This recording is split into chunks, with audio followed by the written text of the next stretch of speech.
요한일서 2장 1절에서 11절까지 말씀입니다. 오늘 말씀을 통해서 영과 몸, 영혼과 이 몸이라고 하는 이 부분 속에서 영지주의자들은 이 영과 몸을 분리시켰죠. 그래서 몸은 거짓이고, 그리고 이것은 진리가 아니기 때문에 몸으로 행하는 모든 것들은 아무런 죄가 되지 않는다. 이 몸은 가치가 없는 거예요. 영은 가치가 있고, 그래서 이 몸은 가치가 없는 것이기 때문에 몸으로 행하는 모든 일들은 죄가 되지 않는다. 무가치한 것이 행하는 것이기 때문에, 그래서 영과 육을 분리시켰어요.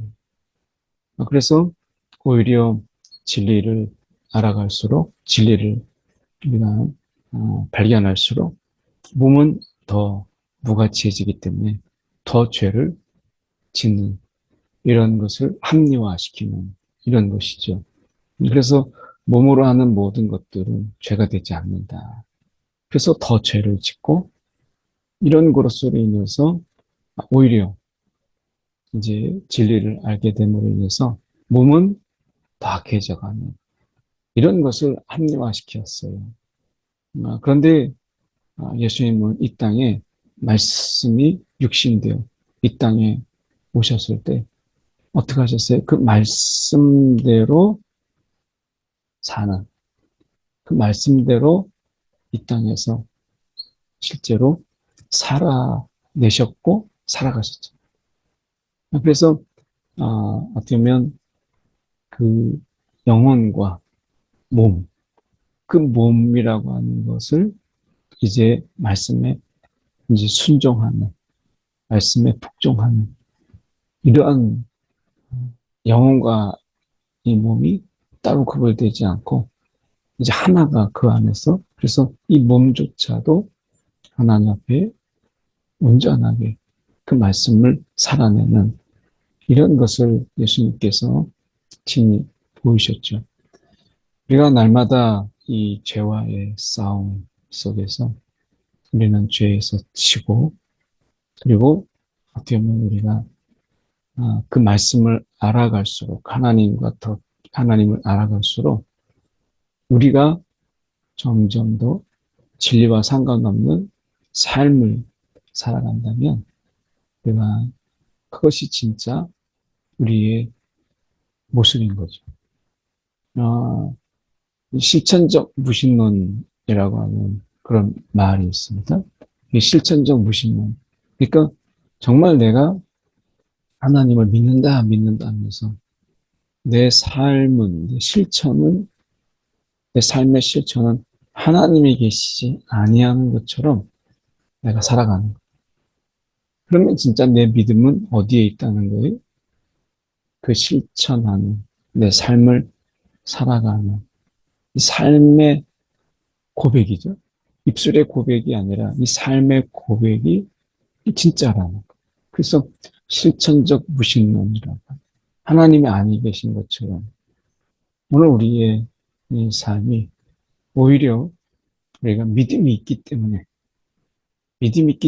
죄를 짓는 일에서 더 담대해진다면 그 믿음은 우리가 하나님을 온전히 믿는, 그리고 그분이 예수 그리스도가 이 땅에서 우리를 위하여 십자가에서 죽으셨다라고 하는 그 대속의 피, 그 값진 피의 의미를 모르는 거죠. 예수님이 또다시 그 십자가에서 죽으셔야 되겠어요? 아니잖아요. 그런 의미에서 우리가 본문을 통해서 오늘 우리가 믿는다라고 하는 것이 무엇인가 라고 하는 것을 함께 살펴보겠습니다. 나의 자녀들아, 내가 이것을 너희에게 쓰면 너희로 죄를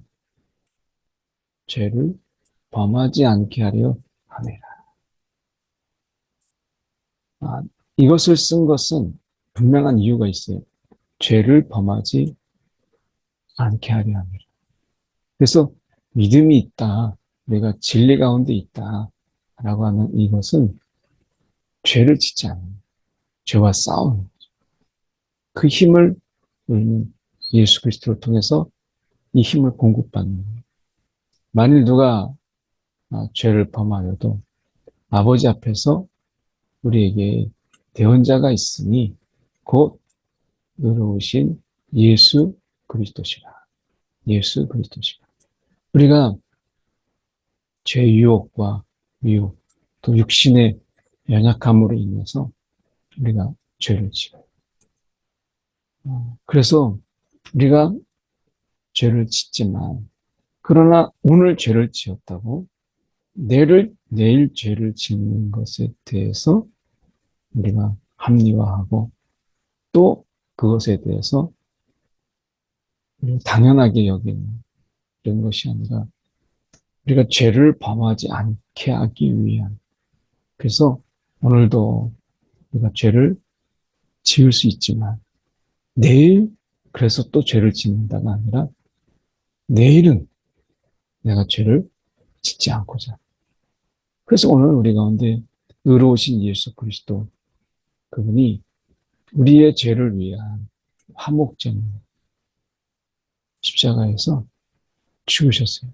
그래서 우리뿐만 아니라 온 세상의 죄를 위하여 십자가에서 죽으셨어요.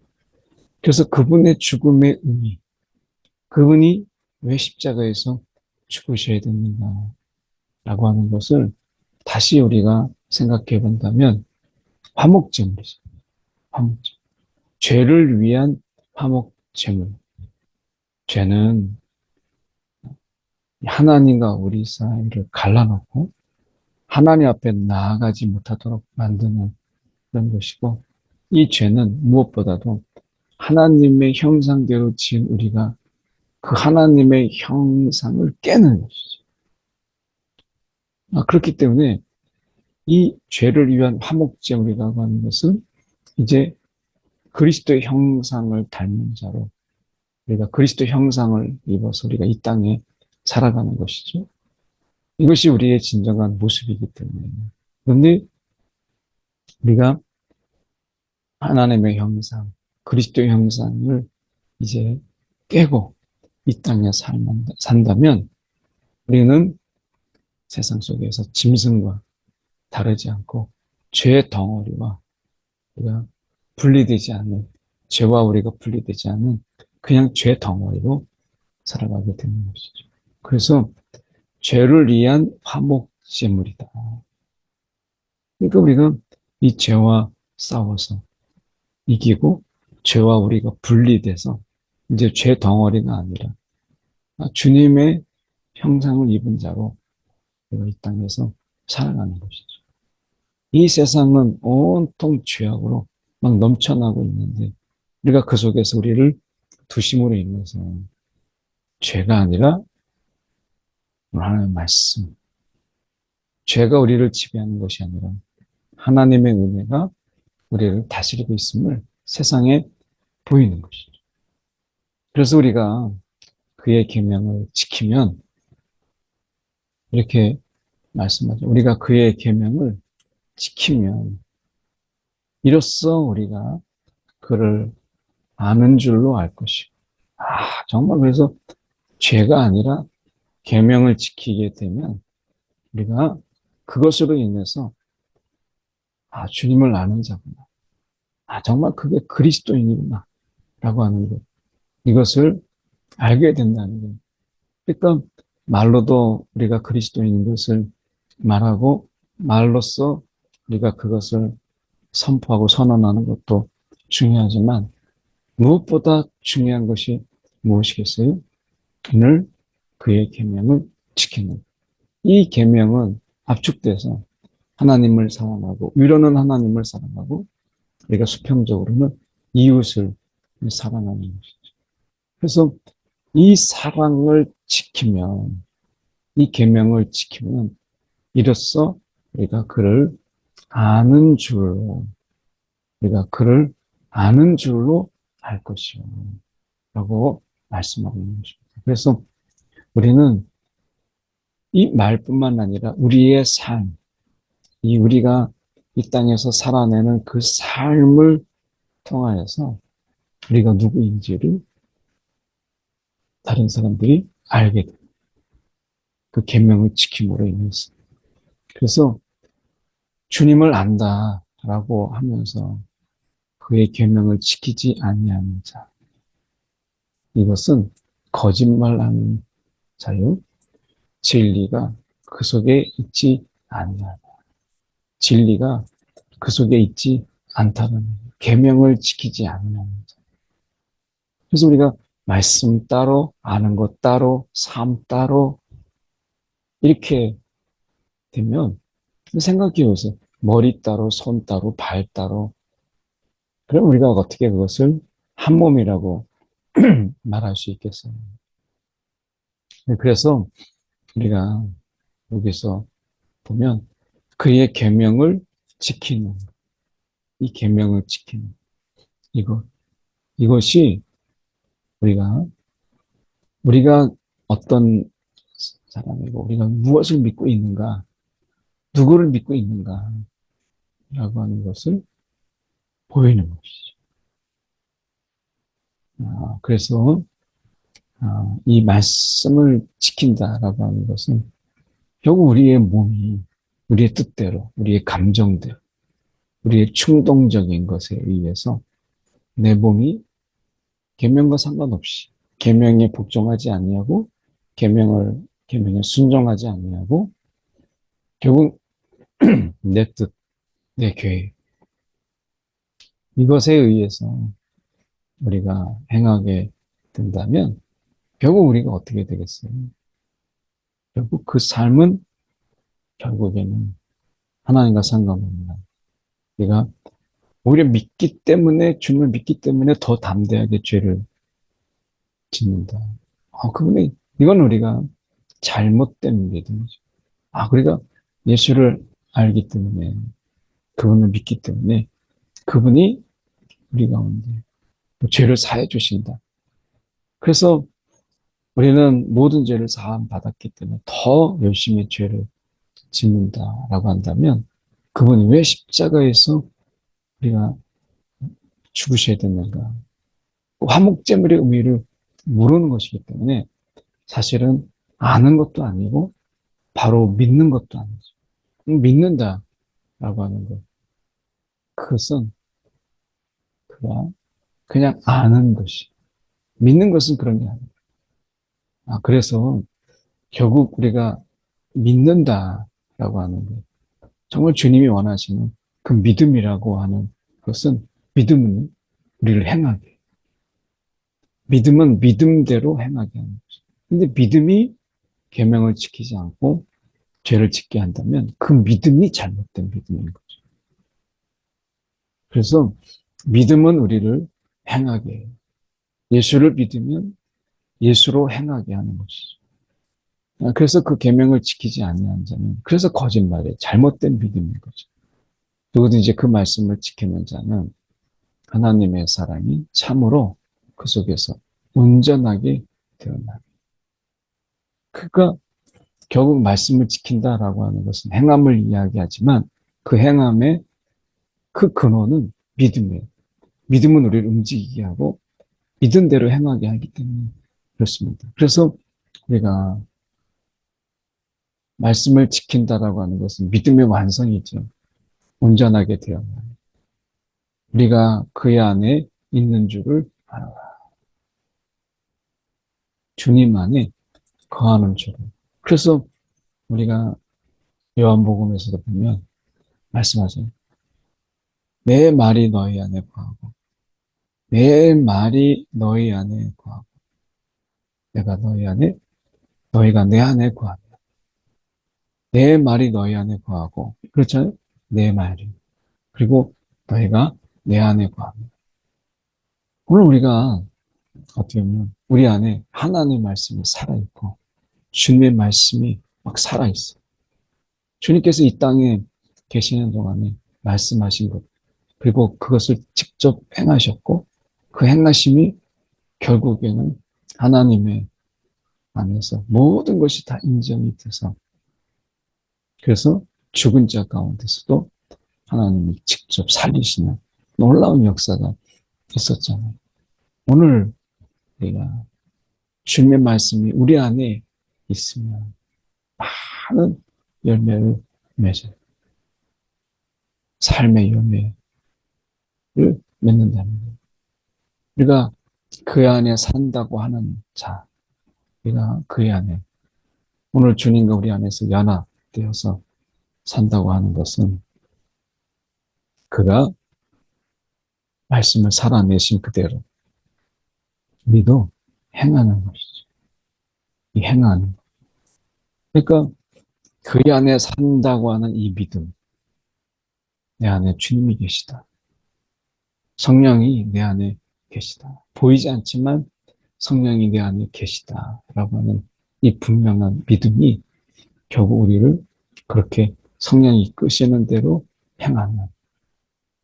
그래서 오늘의 삶을, 우리가 사도행전이 그런 거 아니겠어요? 사도 바울의 삶이라는 성령이 매일 이끄시는 대로. 예수님께서 40일 금식하고 성령이 이끌림 받아서, 성령이 인도하시는 대로 우리가 사단의 시험을 받았어요. 말씀을 이기셨어요.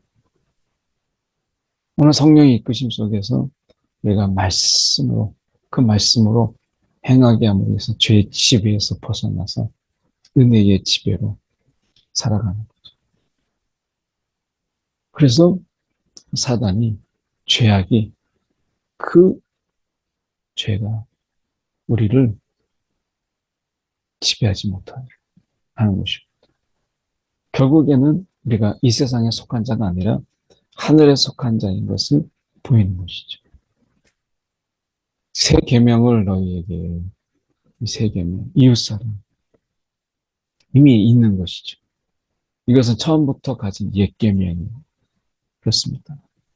이웃사랑이라고 하는 것은 새로 우리 가운데 주어진 것이 아니라 이제 옛 계명이었죠.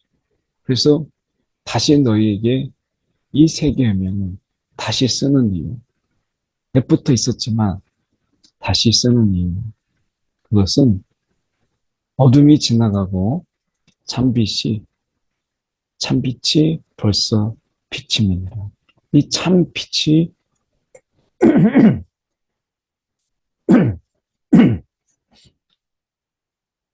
참빛이 벌써 우리 가운데 비침이라 라고 하는 것입니다.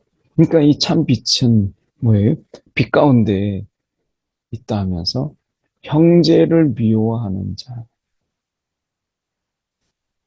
이 마음, 미움이라고 하는 것, 우리가 이런 감정, 미움, 증오, 이런 게 우리 가운데 있잖아요. 막 타오르는 거죠. 어떤 순간에 우리 가운데 욱하고 올라가. 근데 이러한 것들이 감정에 이끌려서, 감정이 일어나는 건 어쩔 수 없지만 감정에 이끌려서 우리가 살아가는 것이 아니라 우리 가운데 빛이 임함으로 인해서 어둠이 사라지고, 참빛이 우리 가운데 임함으로 인해서 미움이 결코 사랑을 이기지 못하는, 그 사랑이 미움까지 또 끌어안는, 이것을 예수님께서 보이셨어요. 그래서 우리가 보면 이 형제를 미워하는 자는 지금까지 어둠에 있는 자다. 형제라고 말씀하십니다. 그래서 예수님께서 친히 이 땅에 이미 옛 계명이죠. 옛 계명인 우리가 형제, 이웃을 사랑하라고 하는 것을 이미 알고 있었지만 그 이웃 사랑에 대해서 아무도 행하지 않았고 그것은 머리로만 알고 있었습니다. 그 알고 있는 것을 행하지 않냐고, 알고 있는 것과 내가 마음대로 미워하고 증오하고 이렇게 그 말씀 따로 삶 따로 살았던, 그러니까 이것은 뭐 계명이 있다라고 말할 수도 없는 것이죠. 그래서 옛 계명이 있는 것이지만 그 계명을 다시 쓰노니 우리의 마음에 새 계명을 다시 쓰는 이유, 이 미움이라고 하는 것이 그러니까 어둠에 있는 자, 그 하나만 봐도 그것은 빛 가운데 있는 것이 아니라 어둠에 있는 것이다 라고 말씀하면서 형제를 미워하는 자는 어둠에 있고 어둠에 행하며 갈 곳을 알지 못하나니. 결국 이 미움이라고 하는 하나가 결국 우리가 어디로 가고 있는지, 내가 누구인지, 지금 어디서 와서 어디로 가고 있는지를 모두 다 부정하게 만드는. 그래서 이 어둠은 실질적으로 우리가 영적인 어둠으로 눈을 멀게 하는 것이죠. 그래서 이건 하나의 예예요. 미움이라고 하는. 이웃을 사랑하라라고 하는 부분 속에서 이 미움이라고 하는 것이 하나님의 말씀을 이제 옛날 것, 지나가 버린 이런 어떤 계명으로 만들어 버리고 계명과 상관없는 삶으로 만드는 것처럼 이제 새 계명을 우리 가운데 마음판에 쓰는 것은 빛이 우리 가운데 임함으로 인해서 이제 미움이 오히려 사랑을 이기지 못하고 오히려 더 큰 사랑이죠. 십자가는 사랑의 확증인데 더 큰 사랑으로 미움을 덮고 미움을 끌어안아서 미움조차도 사랑으로 우리가 녹여내는 것. 그래서 빛이 임하면 어둠이 물러가는 거죠. 이건 너무 자연스러운 것이죠. 그래서 빛이 임함으로 인해서 어둠이 사라져버리는 것처럼 사랑이 우리 가운데 임함으로 인해서 미움이 녹아지고 미움이 사그라드는 이런 것. 그래서 그전에는 어떻게 했어요? 미움이 점점 커져서 증오가 되고 복수가 되고 이렇게 되면 온 삶이 다 육체가 어두움뿐만 아니라 영혼까지도 어두워지는 이러한 삶을 살았던 것이죠. 그래서 오늘 새 계명을 우리 가운데 계명의 완성으로 우리 가운데 주시는 것이죠. 이제는 주의 말씀, 이제는 주님이 주시는 그 사랑으로 미움을 녹여내라 라고 말씀합니다. 오늘 우리가 안다라는 것 때문에 알고 있어 라고 하는 이것이 죄를 더 담대하게 죄를 우리가 두려워하지 않냐고 죄를 짓는 일에 꺼리낌이 없다면 그것은 오늘 우리 가운데 거짓이라고 그 안에 우리 가운데 진리가 우리 가운데 있지 아니하다라고 말씀하고 있는 것입니다. 오늘 우리의 삶 속에서 예수님이 우리의 삶에 부인되지 않도록 예수님을 우리의 삶으로 인정하고 고백하는 저와 여러분이 되기를 간절히 소망합니다. 한 1분 정도 말씀 붙잡고 함께 이 시간 기도하도록 하겠습니다. 기도하겠습니다. 사랑이 많으신 하나님 아버지, 오늘도 하나님의 말씀, 아니 주님의 말씀, 그 귀한 말씀을 이 땅에서 살아내신 것처럼 오늘도 하나님의 말씀, 그 귀한 계명의 말씀을 우리가 주님의 형상을 닮은 자로 우리가 세상에 치고 죄악에 짓지 아니하고 그 말씀대로 살아가고 살아내는 오늘 정말 주님 닮은 자로 능히 살아가게 하여 주시옵소서. 오늘도 주님의 말씀이 우리 안에 나는 우리 행함의 기준이 되게 하여 주시옵소서. 오늘도 그리스도의 형상을 닮은 자로 주님이 우리 안에 있음을 삶으로 보이는 우리가 되게 하여 주시옵소서. 주님, 오늘도 우리를 다스려 주시고 오늘도 죄의 지배 아래 속에서 살아가는 많은 세상 속에서 은혜의 지배의 모습을 우리가 보이는 하나님 그런 자의 삶을 오늘도 살아내도록 인도하여 주시옵소서. 사랑이 많으신 하나님 아버지, 오늘로 주님 앞에 섭니다. 주님이 우리 안에 거하시고 주님의 말씀이 또한 우리 가운데 있음을 깨닫게 하여 주시사 빛으로 오신 주님, 우리가 미움과 증오, 복수, 하나님 이런 우리 가운데 어둠을 빛으로 물리치게 하여 주사 참빛이 우리 가운데 있음을 삶으로 보이는 또 귀한 하루 오늘도 살아가게 하여 주시옵소서. 살아계신 예수 그리스도를 받들어 기도드립니다. 아멘.